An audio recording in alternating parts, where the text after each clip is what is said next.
Now it's time for M phase, or mitosis. This is about 10% of the cell's life cycle, and it's a really important 10% because this is going to be how we make an exact copy of the existing original cell. Mitosis is divided into phases of its own. The first is called prophase. In prophase, the chromosomes solidify until they are visible. I know, I said the comic said they do it beforehand, but they do it right at the beginning. The mitotic spindle is formed by the centrosomes. Remember, the centrosomes are these little proteins.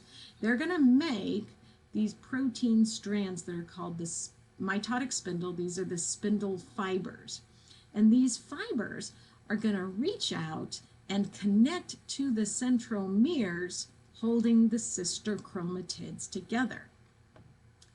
As prophase continues, the nuclear envelope breaks down so that at the end of prophase, the nuclear envelope is gone and the chromosomes can spread out all through the cell. The chromosomes start to move to the center of the cell, and we're getting ready to separate the sister chromatids. Well, we've got to get organized before we do that. So this is obviously a graphic of this happening. This is imaging showing this actually happening.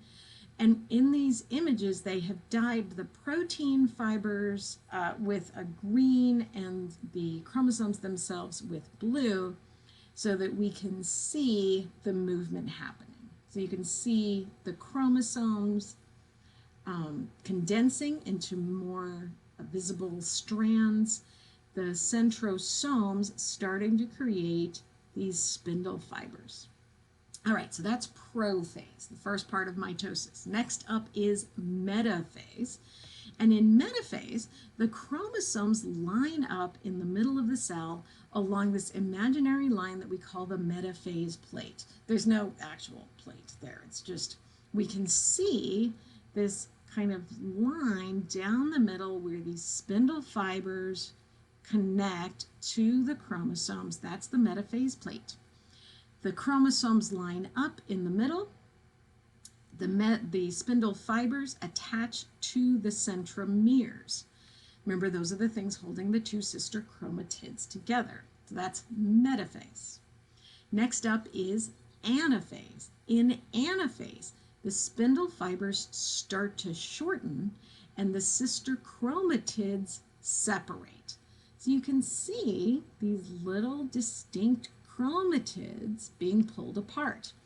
Now, what had been two sister chromatids that made up one chromosome have been separated, and they're each daughter chromosomes now. So we have double the number of chromosomes for a moment in the cell.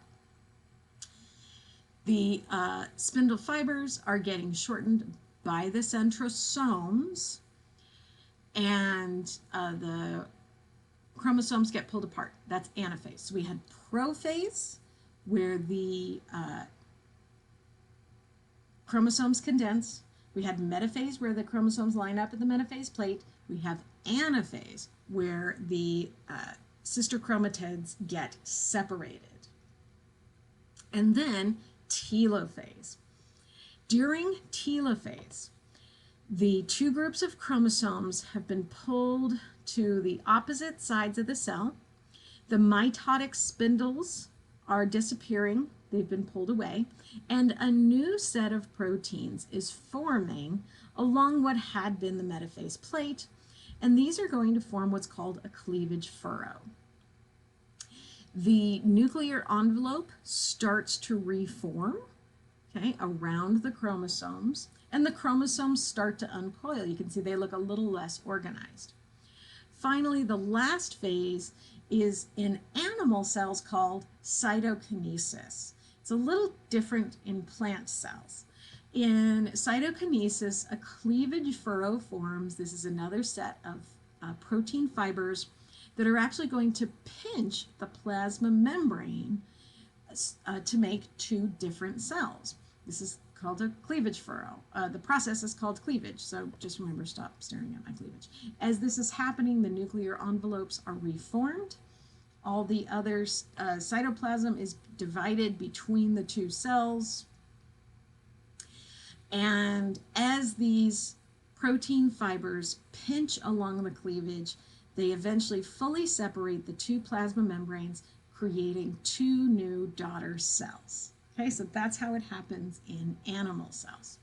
In plant cells, cytokinesis is a little bit different.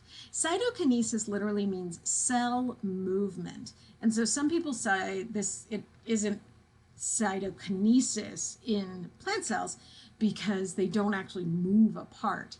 What happens instead is a set of vesicles containing cellulose line up along the metaphase plate. They fuse together and they create first what we call a cell plate, which is a big structure full of cellulose. And as they extend out and solidify, they create a new cell wall. And so now we have two daughter cells separated by the cell wall made of cellulose. Now we've completed mitosis. We have two distinct cells. And we're done. That's how mitosis happens. So in the next section, we'll talk about what happens when mitosis goes out of control because of errors in DNA replication.